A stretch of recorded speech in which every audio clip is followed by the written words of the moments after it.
Hi guys, it's B. Welcome to my channel, Mama Needs to Read Romance, and welcome to step back number 50 in our 100 stepbacks of summer countdown. How are we here? We are in the middle. We're gonna start today with the top 50 of my 100 stepbacks countdown. I can't believe it. And we couldn't be featuring anyone better than the fabulous Mary Jo Putney with her book Thunder and Roses. Already, I mean, I'm so taken with this. There's foiling all across the top, really making this entire thing extra glossy and shiny, throwing that ring light I'm using right back in your face, and I'm so terribly sorry about that. But it's a way to show off the glossiness, which we also see on the spine and even, well, maybe not. I was going to say around the edges, but no, not actually. But there's a peacock on the back, and that's pretty cool, as well as feathers all around the back. It's very much like art, except for the fact that there's this old BJ's sticker that I need.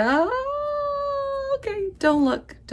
That was painful. Okay, moving on. Look at the peacock, which you see is partially embossed. The feathers are not embossed, but we sure do have an embossed author's name as well as the title. And what's on there, guys? Anybody know? Say it with me. Gold foiling. Well done. I'm so sorry. Let's open this up and see what this 2-pager has to offer.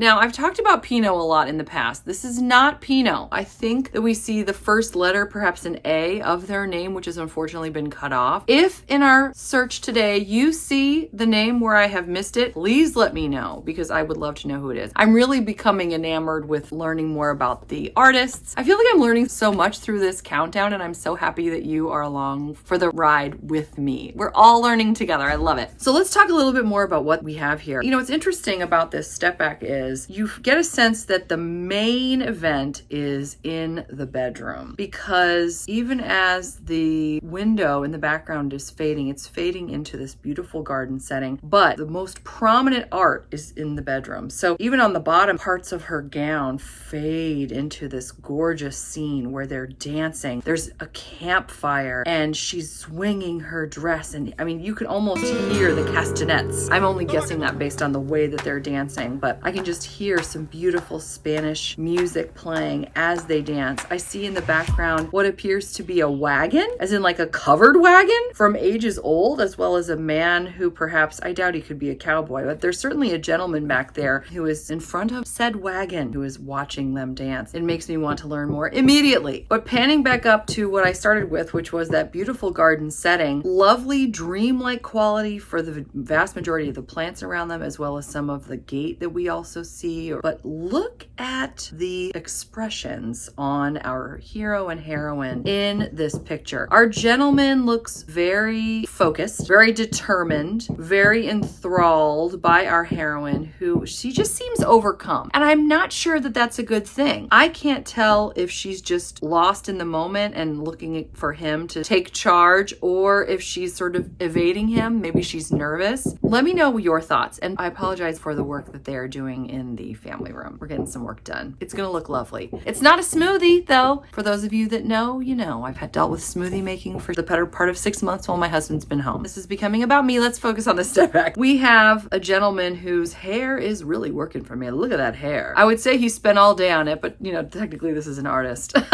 But I'm loving the hair. As well as, we got chest hair, by the way. We've talked about that in the past. I won't go on and on about that now, because we also need to talk about those gorgeous arms. Oh my gosh, we love the forearms. We love the biceps. Lots of muscles for days. This is a very pretty man. Then we have our gal yet again. She seems overcome. She does not strike me as a super confident lass. I feel like this is going to be a lessons in love sort of deal that we have going on. She's got some nice lace on the top of her gown, which I like that color. I like the pink. But this, in terms of gown, one, we don't see a whole lot of it, and two, you know, it's there. Or not quite there anymore. And again, you can see that he is, I feel like determined is the best word. Give me another word. What do we see when we look at his face? I would love to know your thoughts. We also see a library in the background, leading us to believe that one or more of these characters is very engrossed in studying or just reading in general. Perhaps there's a writer involved. Let's talk about this book as we skim through this step back one more time. Okay, I've read this one. How did I forget that I read this one? So we have a woman who's a school teacher. So that's probably where the symbolism of the books come in. She wants to save her community, and the only way to do that is to appeal to the Demon Earl, who presides over the land, but not very well. He's the one with the money and the power, so she agrees to live with him for 3 months, which is going to ruin her reputation, so he will give the community money that they need to thrive. He wants to ruin her in order to make her do what he wants, because he's kind of a jerk.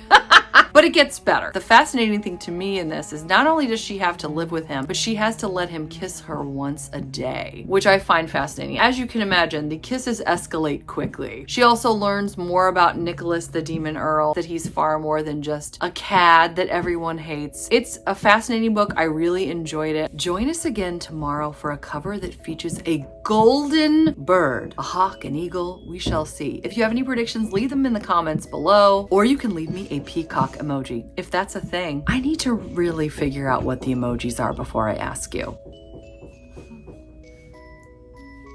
Boo! Thank you. I'm almost done. Can you just move over there for 1 second? I'm almost done. Just be right over there. Just right there. It's the perfect time to stop. I hope you're doing well. Thanks for spending time with me. Until next time, take care. Bye.